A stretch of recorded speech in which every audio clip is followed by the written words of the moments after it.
Nah, Pak Syekh, kami ingatkan kembali ya, kita menyambung dari Ali Imran tadi ya. Ada banyak sekali nas, dalil, baik secara global maupun secara terperinci, yang mana membicarakan sebab-sebab perpecahan. Nas-nas ini secara tekstual melarang berpecah belah.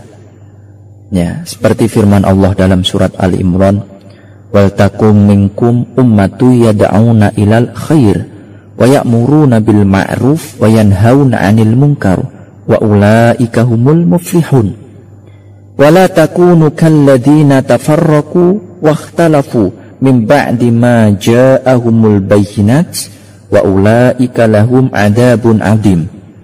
Dan janganlah kamu menyerupai orang-orang yang bercerai-berai dan berselisih sesudah datang keterangan yang jelas kepada mereka.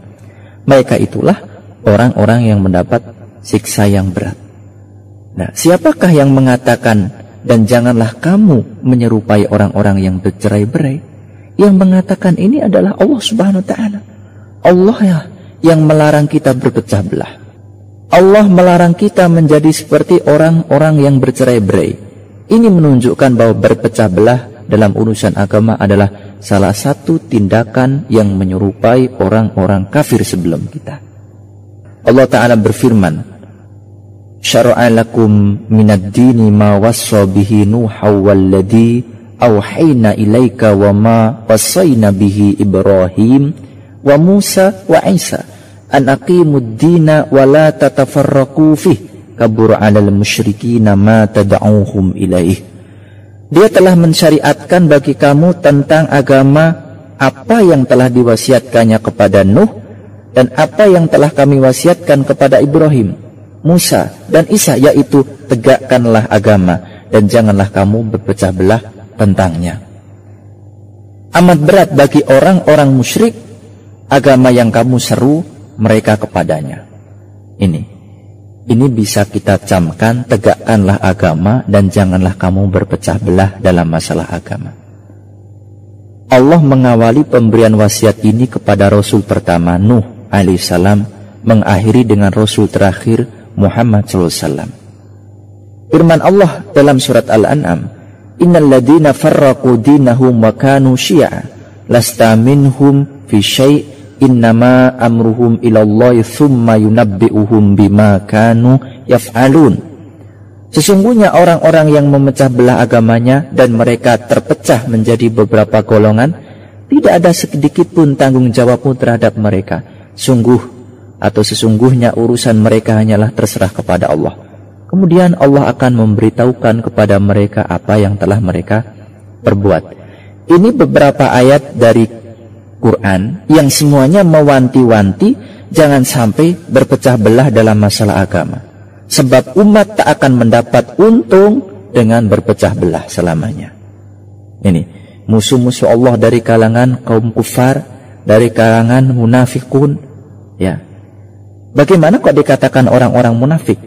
Terserah kalian mau menyebut mereka apa, yang pasti setiap orang yang menampakkan diri sebagai kawan Islam, mengklaim ingin memuliakan Islam, namun perbuatannya bertentangan dengan hal itu, ia orang munafik.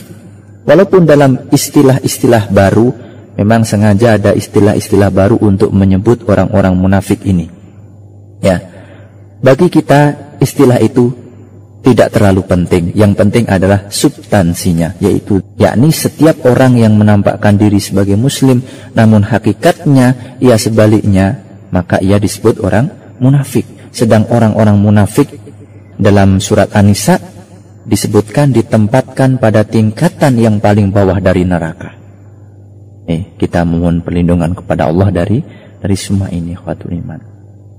Kemudian lagi ikhwatul iman, telah terjelaskan dari Quran, dari sunnah Nabi SAW, yakni kalau kita baca tentang cerita Nabi Daud alaihissalam, ya, di mana Daud mengambil keputusan sebelum mendengar bantahan terdakwa, dari cerita-cerita yang disajikan oleh Quran, ya, ini kita dapat mengambil ibrah, dapat mengambil pelajaran, yakni untuk mewanti-wanti permasalahan yang berbahaya, menjelaskan bahwa tidak sepantasnya kita mendengar isu-isu seputar permasalahan yang dapat menimbulkan perpecahan. Ini yang wajib dilakukan seseorang adalah berbicara yang baik. Jika tak ada kebaikan dalam ucapannya, hendaklah diam. Nabi SAW bersabda, "Man kana yu'minu billah wal yaumil akhir falyaqul khairan aw liyasmut." Ini. Nah, adapun permasalahan-permasalahan yang juga muncul, yang mana di antara saudara-saudara kita, ya ini bisa terjadi di kalangan aktivitis, para aktivis dakwah bisa. Kita meyakini mereka semuanya memiliki niat yang baik, betul. Dan alhamdulillah mereka sama-sama dapat diterima di masyarakat. Ya, tetapi tak jarang terbicarakan sebagian yang lain, yang mana terjadi tuduh-menuduh antara saudaranya. Dan ini adalah jahil dalam suatu perkara, tidak cakap memandang masalah, jauh dari realita, dan sama sekali tidak mengetahui kondisi yang nyata. Jadilah sebagian orang membicarakan permasalahan ini, membicarakan orang-orang dengan menunjuk kriteria-kriteria mereka, dan terkadang menyatakan jati diri mereka, padahal semuanya juru dakwah bukan hanya yang digunjing, yang menggunjing pun semuanya dipandang hormat di kalangan generasi muda ini. Namun begitu sebagian mereka mencela sebagian yang lain, tidak disangsikan lagi. Celaan di antara para ulama dan aktivis dakwah bahayanya sangat besar. Sebab apa? Pasti menurunkan nama baik yang bersangkutan. Seberapapun tinggi tingkatannya, pasalnya apa, jiwa manusia ini terkadang menerima begitu saja apa yang didengar, tanpa mau mengkonfirmasi kebenarannya. Maka bila seorang dai mencela dai lain, bisa dipastikan nilai jual keduanya turun. Bukan hanya pihak yang sewenang-wenang dengan melemparkan tuduhan buruk kepada saudaranya, tapi juga pihak korban yang didolimi dan difitnah. Nah, ini pasti mempengaruhi tingkat penerimaan dakwah keduanya. Bila masyarakat tidak percaya kepada dai A, dai B, mereka tidak akan mempercayai dakwah. Mereka justru akan menjauh dari dakwah. Selanjutnya terjadilah kerusakan yang besar di tengah masyarakat. Dan bila yang menjadi objek pembicaraan termasuk ulama yang ucapannya menjadi panutan, maka ini akan menurunkan kehormatannya. Selanjutnya mengurangi nilai ilmunya dan mengurangi penerapan syariat. Sebab kita tahu perantara antara kita dan syariat Allah adalah para ulama, yang mana ulama adalah sebagai pewaris Nabi. Jadi implikasinya penurunan kadar kepercayaan kepada syariat yang mereka emban dan sampaikan kepada masyarakat sebesar penurunan kehormatan mereka. Jelas ini merupakan bahaya yang besar. Permasalahan ini, ada orang yang berbicara tahu besarnya ekses yang disebabkannya, pasti ia tidak akan bicara. Sebab ia tidak hanya berbuat buruk kepada orang yang dibicarakan, tapi juga berbuat buruk kepada syariat tanpa ia sadari, dan menghancurkan apa yang telah berdiri tegak. Maka hati-hati, wahai ikhwatul iman, ya, jangan sampai sebagian kita menfitnah sebagian yang lain. Sampai kapan? Ila mata kita akan membicarakan keburukan mereka. Sampai kapan? Tiap kali api fitnah padam, orang yang menyalakannya pergi begitu saja. Kemudian lagi, yang mana yang harus menjadi pelajaran bagi kita ikhwatul iman, perkara yang baik dengan tujuan yang baik, ya. Tapi ada kalanya tidak memiliki kecerdasan, ya, tidak memiliki ilmu dalam berdakwah ini, atau dengan tujuan buruk. Jangan ini dianggap setiap orang yang datang kepada kita lalu membicarakan si fulan tujuannya pasti baik. Tidak bisa selalu demikian, ya. Tak menutup kemungkinan ia adalah musuh kalian yang ingin menimbulkan pergolakan di antara kita. Nah, Allah Subhanahu wa taala berfirman, ya, menjelaskan, menggambarkan tentang ini. Laksana fata morgana di tanah yang datar, yang disangka air oleh orang yang dahaka, tetapi bila didatanginya air itu, dia tidak mendapatinya sesuatu apapun. Ini di dalam surat An-Nur. Kemudian lagi, sikap hati-hati waspada terhadap perpecahan dan perselisihan. Bila kita benar-benar ingin membela agama Allah, menghendaki Allah memberi kekuasaan kepada kita di dunia, ketahuilah perselisihan yang terjadi di antara kita ini lebih berbahaya dibanding senjata-senjata yang disiapkan oleh musuh-musuh kita, ikhwatul iman. Ini. Nah, telah tergambarkan ya, ada kisah manakala Nabi SAW selesai melakukan perang Ahzab, Jibril mendatangi beliau, memerintah beliau pergi menuju Bani Quraidah untuk melawan mereka. Sebab orang-orang Yahudi ini telah melanggar perjanjian antara mereka dan Rasulullah. Dulunya saat Nabi baru tiba di Madinah, beliau menjalin kesepakatan damai dengan kabilah-kabilah Yahud yang tinggal di Madinah, yakni Qainuqa, Bani Nadir, Bani Quraidah. Namun pada akhirnya mereka semua merusak perjanjian ini, dan yang terakhir melakukannya adalah Bani Quraidah. Maka Nabi bersabda, yakni sabda beliau kepada para sahabat, benar-benar janganlah salah seorang kalian sholat asar kecuali di Bani Quraidah. Maksud apa yang dapat dipahami dari perintah Nabi SAW? Perintah ini dapat dipahami agar tak seorang pun sholat asar kecuali di tempat Bani Quraidah. Ya, pun juga bisa dipahami sebagai bentuk perintah untuk bersegera dan cepat-cepat berangkat ke Bani Quraidah. Pengertian kedua ini benar semua. Intinya para sahabat berbeda penafsiran. Ada di antara mereka yang sholat asar di tengah perjalanan. Ada pula yang menangguhkan sholat asar sampai di Quraidah. Lantas sholat asar di sana pas maghrib. Nah, perbedaan ini sampai kepada Rasulullah, namun beliau tidak mencela kedua pendapat ini, kelompok ini. Mengapa? Karena mereka berijtihad, sedangkan redaksi perintah tersebut dapat dipahami dengan kedua penafsiran tersebut. Kemudian para sahabat, apakah kedua kelompok itu saling membenci? Jawabannya tidak. Hati mereka berselisih? Jawabannya tidak. Karena apa? Sebab perbedaan pendapat ini, ya, jawabannya tidak. Mereka tidak berselisih, mereka tidak bercerai. Nah, padahal permasalahannya besar. Apa permasalahannya? Mereka mengundurkan sholat asar, yakni sholat wusto yang merupakan sholat paling utama. Mereka menangguhkannya hingga matahari terbenam. Artinya mereka sengaja mengakhirkan sholat hingga keluar dari waktunya. Tapi ini dilakukan sebagai hasil ijtihad yang mereka dimaafkan bila keliru dalam masalah ini. Namun sekarang ini kita dapati, ya, yang sangat hal disayangkan bila berbeda pendapat dengan orang lain dalam satu masalah yang jauh lebih kecil dari permasalahan-permasalahan tersebut di atas yang dikisahkan tadi, yang menjadikan perbedaan pendapat ini sebagai motif permusuhan. Ini banyak sekali kita bisa mengambil contoh. Ada dua orang makmum di belakang satu imam. Salah satu sujud dengan meletakkan kedua lutut, yang satu dengan tangannya. Sedang orang kedua lebih dulu meletakkan kedua tangannya sebelum lutut. Keduanya berbeda atau tidak? Secara praktik amalnya berbeda. Sebagian orang menjadikan perbedaan ini sebagai persimpangan hati. Kita bisa mendapatinya membenci saudaranya yang sama-sama sholat di belakang satu imam. Dan ini tidak boleh, ini haram hukumnya. Sikap ini termasuk bentuk bercerai-berai dalam agama Allah. Ini masalah-masalah seperti ini, ikhwatul iman, banyak sekali yang terjadi, yang mana harus kita sikapi secara bijaksana, secara syariat, bahwa mereka adalah saudara-saudara kita dalam agama Islam. Ini beliau Pak Syekh mungkin juga akan menyambungnya kembali, Pak Syekh. Baik, ikhwatul iman, ukhtul mu'minah.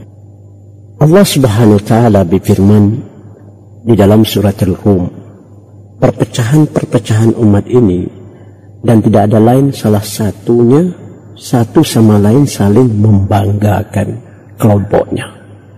Dan ini kelompok-kelompok ini yang sudah diingatkan Nabi SAW 15 abad yang lalu. Akan datang di akhir zaman umatku berpecah 73 pecahan. Dan banyak hadis-hadis yang menjelaskan masalah ini. Dikarenakan apa? Karena kita mengikuti kemauan-kemauan terutama kalangan-kalangan yang non-Islam, al-Yahud. Dan Allah Subhanahu wa taala memberikan kita peringatan. Kama qala Allah taala, "Minal ladzina farraqu dinahum wa kanu syi'an wa kullu hizbin bima ladayhim farihun." Orang-orang yang mengambil agama ini, yaitu secara perpecahan, kelompok-kelompok. Dan masing-masing bangga dengan kelompoknya, seolah-olah merasa dia yang paling benar. Kelompoknya lah yang paling benar. Sehingga kalau kita ada permasalahan sesama Islam, kalau kelompok ini ormas ini, atau kelompok itu ormas itu, terjadilah perkataan-perkataan. Ketika kita membicarakan sedikit saja, pasti mereka mengeluarkan statement, langkahi mayat saya kalau menjelek kelompok saya. Dan perkataan ini sudah beredar, berkembang ala lisanan nas, ala lisanul muslim, di dalam ucapan perkataan lidah-lidah seorang muslim. Sehingga Nabi bisa memberikan statement di dalam hadis sahih Abu Hurairah, Bukhari Muslim, man kana yu'minu billah wal yawmil akhir falyaqul khairan aw liyasmut. Barang siapa yang beriman kepada Allah di hari akhir, berkata baik atau diam. Maka Imam Syafi'i memberikan pemahaman di dalam Syarah Al-Adhkar. Imam Nawawi, qala Imam Syafi'i, tafakkaru qabla an tatakallamu. In kana kalama khairan fatakallamu. Wa in kana kalama syarr fala tatakallamu. Berpikirlah sebelum engkau berbicara. Andai kata bicara ini baik buat engkau sampaikan, maka bicaralah. Tidak menimbulkan makarat, tidak menimbulkan fitnah. Al-fitnatun na'imah la'ana Allah man ankaza. Fitnah ini tidur ya khatiman. Neraka jahanamlah orang yang membangkitnya. Tetapi kalau ucapan ini perkataannya akan membahayakan dalam lingkungan kehidupan masyarakat atau bangsa dan negara, jangan kau berbicara. Kata orang bijak, think today and speak tomorrow. Berpikir hari ini dan berbicara besok. Kalau perkataan, ucapan itu dari perak, diam itu dari emas. Maka ikhwatul iman, waqtul mu'minah, al-Yahud dan ahli kitabain ini, Allah subhanahu wa ta'ala hadir lana, memberikan kita pemahaman dan memberikan salah satu bagaimana kita berhati-hati dengan dua kelompok ini. Lan tarda ankal yahud walan nasara hatta tattabi' millatahum. Al-Yahud dan Nasara tidak akan pernah membiarkan kita sampai kita mengikuti kemauan keinginannya. Bukan agama. Al-Yahud tidak mau Anda masuk agamanya. Anda bukan Yahud. Ini diberikan statement kepada Salman Al-Farisi. Maka Allah SWT memberikan kepada orang yang beriman, kalau dia beriman kepada Allah dan kepada Rasul, qal ya ayyuhalladzina amanu in tuti'u fariqam minal ladzina utul kitab yaruddukum ba'da imanikum kafirin. Wahai orang-orang yang beriman, kalau kita beriman kepada Allah, yaitu kepada kitab Allah SWT dan kepada Rasul, mengikuti sunnah beliau, tinggalkan pendapat-pendapat, ideologi mereka, tinggalkan, terutama demokrasi ini, khatiman, yang menghabisin uang rakyat yang sangat besar. Apalagi kalau mau kampanye, belum sampai 5 tahun udah kampanye, kan? Belum sempat membenah negeri ini, pemimpinnya dijatuh, dinaikin, dihujat, macam-macam. Dan ini memang negara demo, khatiman. Sudah nama demo, demo setiap hari, khatiman. Sehingga rakyat melarat, miskin. Dan ini kemauan mereka. Kalau engkau beriman, ingat, janganlah engkau mengikuti kemauan, yaitu dari ahli kitab. Kenapa? Karena mereka akan mengeluarkan engkau dari agama Islam setelah engkau beriman. Dalam arti kata, setelah kita beriman kepada Allah dengan Quran, sunnah Nabi, mereka jauhin kita dengan Quran dan sunnah Nabi. Sehingga mereka membuatlah kita musuh terhadap Quran dan sunnah Nabi. Sehingga sunnah Nabi ini dicerca di macam-macam ya khatiman. Termasuk dia berikan pemahaman kepada da'i-da'i yang tidak mengenal sunnah Nabi. Mereka dakwah nyanyi-nyanyian, dakwah joget-joget, dakwah tidak menjelaskan Quran sunnah. Dan ini berkembang, didukung. Dan ini Islam kita, Islam modern, Islam kita, Islam demokrasi, Islam kita, Islam entah apa lagi ikhwatul iman yang sudah berkembang dan begini. Maka ikhwatul iman, waqtul mu'minah, Muawiyah bin Abi Sufyan di dalam Musnad Imam Ahmad, ketika itu dia datang haji bersama sahabatnya. Ketika sampai di Mekah, Muawiyah bin Abi Sufyan, falamma qadam Makkah qama hina salat dhuhr. Qal, setelah salat dhuhr dia bangun, dia mengatakan, inna Rasulullah sallallahu alaihi wasallam, Rasulullah sallallahu alaihi wasallam pernah bersabda, inna ahli kitabin iftaraku fi dinihim ala 72 millah. Ahli kitab dua ini, al-Yahud dan Nasara, bercerai-berai dengan agamanya 72 pecahan. Di dalam riwayat aftarakal Yahud 71, as-sab'una finnar wahida fil jannah. Al-Yahud berpecah 71, 70 di neraka jahanam, satu yang masuk surga. Siapa dia? Yang mengikuti Nabi Musa, yang mengikuti ajaran Nabi Musa, yang mengatakan Nabi Musa adalah Rasulullah, utusan Allah, Nabi dan Rasul. Wa amma an-nasara aftaraku ila 72 firqah, 72 pecahan. 71 dakhala an-nar, 71 masuk neraka, satu di surga. Yang mengikuti ajaran Nabi Isa, yang mengatakan bahwa Nabi Isa adalah Nabi dan Rasul, beriman kepada Allah dan beriman kepada Nabi Isa, tidak mengatakan dia anak Tuhan ataupun dia Tuhan. Wa inna hadhihi al-ummah satariqu ala 73 millah. Akan datang di akhir zaman, umatku berpecah 73 pecahan pemahaman atau ajaran, yakni hawa, mengikuti kemauannya. Udah banyak sekali, banyak sekarang kelompok ini, kelompok itu, kelompok. Dan ini dibiarkan, memang didukung oleh orang-orang yang tidak bertanggung jawab, supaya kita perang, saling menyerang, perang berperang ya ikhwatiman, benci membenci, hujat menghujat. Lihatlah negara kita ikhwatiman, banyak bicara, banyak ucapan perkataan di media elektronik, dan sehingga berita-berita pun sudah muak kita dengar. Subhanallah ikhwatiman. Jadi ini umatku berpecah 73 pecahan. Kalau sudah pemahaman bukan pemahaman dia, maka dia tidak mau ikut, tidak mau dia membenarkan, malah dia benciin. Sehingga di masjid pun kita masuk sekarang, ada masjid A, ada masjid B, ada masjid C, tuh macam-macam. Orang-orang sana bertepuk tangan, dia bilang udah, mereka sudah berantem, kita nggak perlu turun ikut-ikutan. Kullaha finnar illa wahidatan wa hiya jamaah. Semua itu di neraka kecuali satu, yaitu jamaah. Ana wa man kana alaihi wa jamaah. Dan aku dan pengikutku dan jamaah. Maka ikhwatul iman, ukhtul mu'minah, di dalam Islam sudah jelas Nabi SAW dari firman Allah Subhanahu wa Ta'ala di dalam surat Al-Maidah, kita ini disebut khair ummah, khair nas bin nas, atau khair nas man anfa'an nas, khair quruna qarni, thumma alladhi yalinahu, thumma alladhi yalinahu.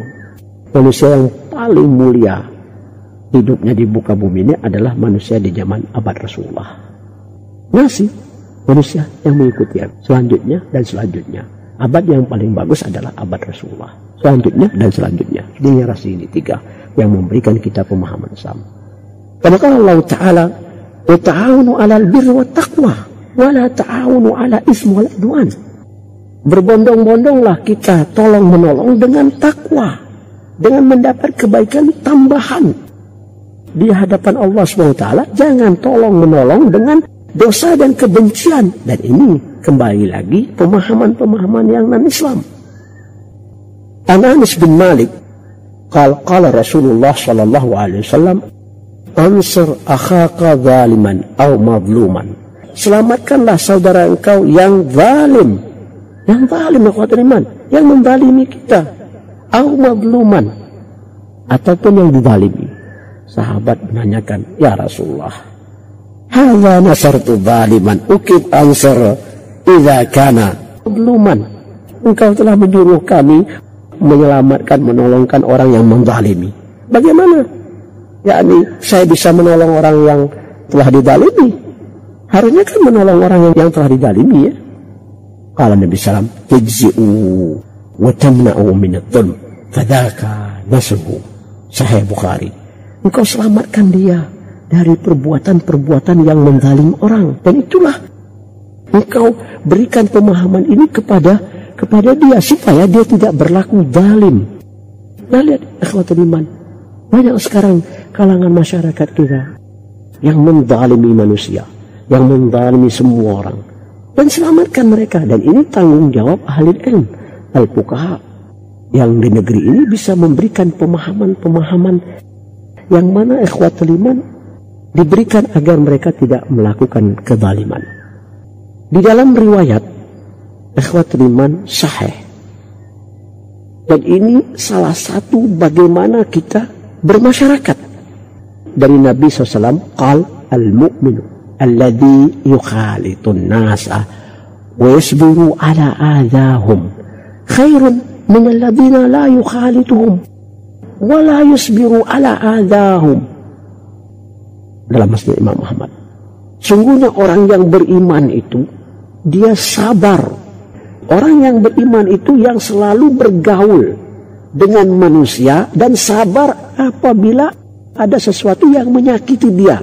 Dan itu lebih baik daripada orang yang beriman yang tidak bergaul, yang tidak sabar apa yang akan menimpa dirinya.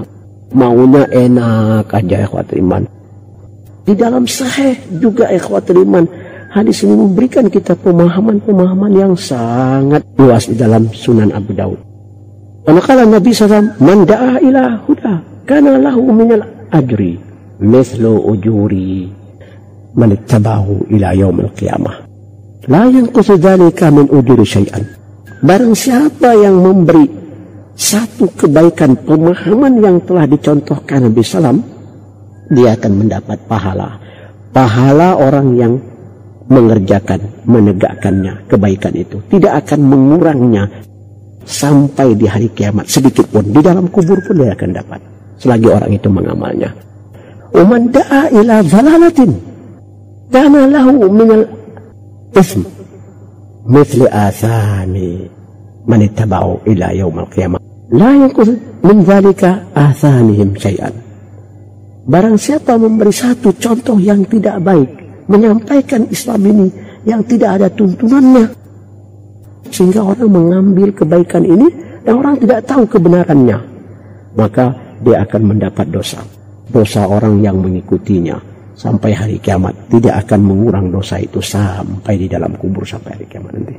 Maka ikhwatul iman, ukhtul mu'minah, kama qala Nabi SAW di dalam hadis yang sahih, man mashi ma'a zalim liyu'nihu wa huwa ya'lamu annahu zalimun faqad kharaja minal Islam. Barang siapa Anda berjalan sama dia, Anda tahu dia melakukan zalim, tapi Anda mendukung, dia tahu ya'lamu annahu zalim, faqad kharaja minal Islam, sungguhnya dia sudah keluar dari agama Islam. Wallahu a'lam bishawab. Pertama yaitu Assalamualaikum Waalaikumsalam warahmatullahi wabarakatuh.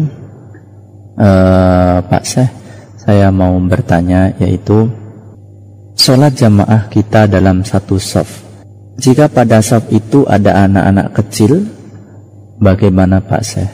Ya, nah, ikhwatul iman, ukhtul mu'minah, awalan seorang imam ketika dia menegakkan salat, dia seorang pemimpin, seorang tokoh, dia harus mengetahui yang di belakangnya shaf itu dan merapikannya. Karena Nabi SAW banyak berpesan tentang shaf ini ketika seorang imam sebelum dia menegakkan, dia mengucapkan perkataan ini, Stu sawi subukum, rapikan, tarasu tarahamu, ya, dan rapatkan, luruskan.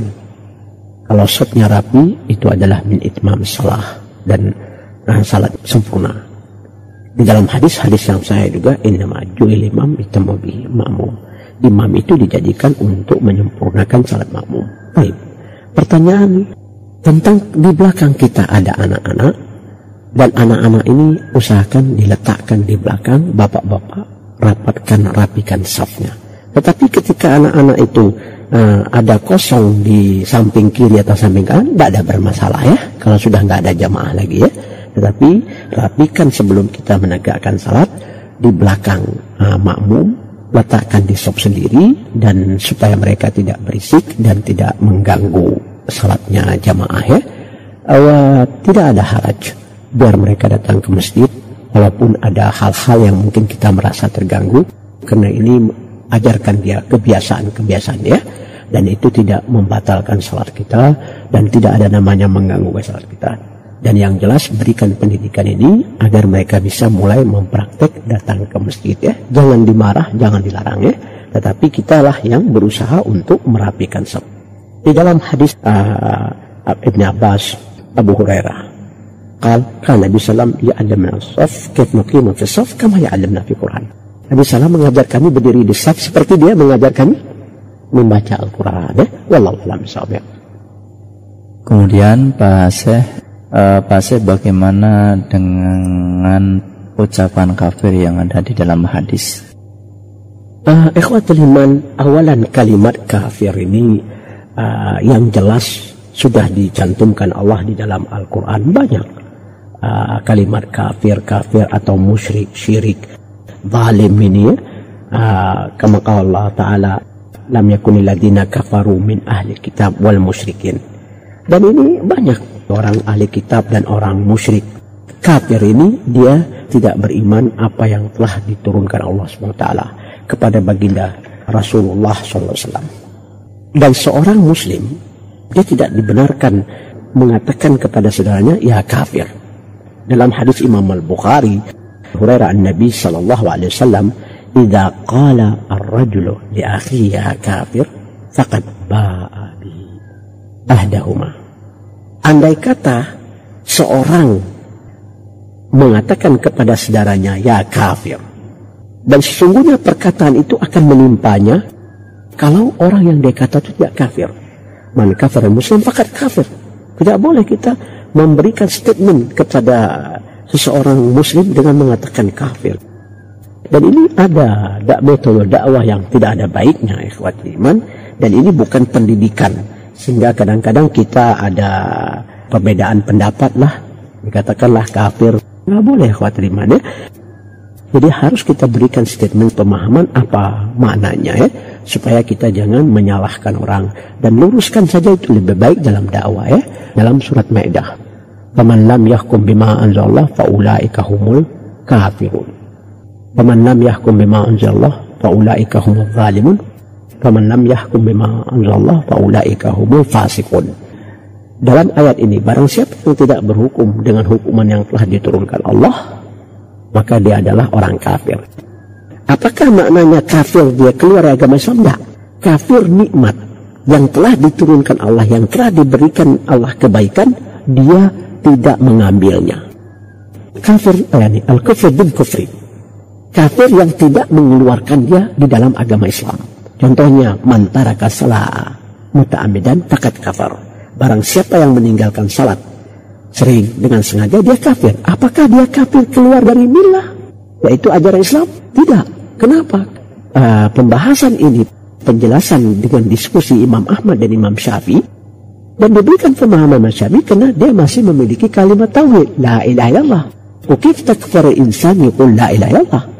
Dia masih tidak keluar dari agama Islam karena dia masih ada kalimat la ilaha illallah. Amma zalim al-Yahud, sudah keluar. Al-Fasik Nasara, keluar dari agama Islam ya. Jadi seorang muslim tidak dibenarkan dia mengatakan kalimat-kalimat ini kecuali dalam penjelasan. Dia harus menjelaskan dengan seluas-luasnya. Wallahu a'lam bishawab. Kemudian kita ambil satu lagi Pak Syekh ya. Pak Syekh, assalamualaikum. Waalaikumsalam warahmatullahi wabarakatuh. Pak Syekh, bagaimana orang muslim yang sudah saling kenal tetapi ketika bertemu tidak bertegur sapa?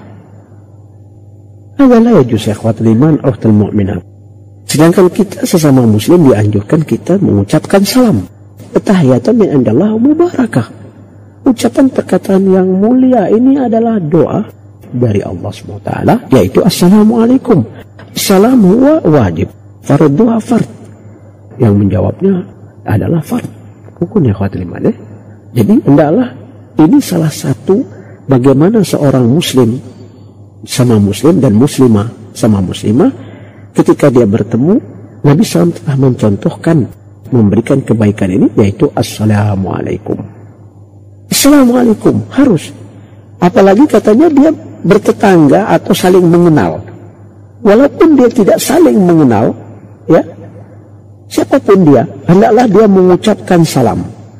Assalamualaikum. Dan salam ini memberikan keberkahan dan kebaikan. Salah satu di dalam riwayat Imam Muslim dan Abu Daud Sajistani, anna Nabi sallallahu alaihi wasallam qala, la tadkhulul jannah hatta tu'minu. Kalian tidak akan masuk surga kecuali kalian dalam kondisi beriman.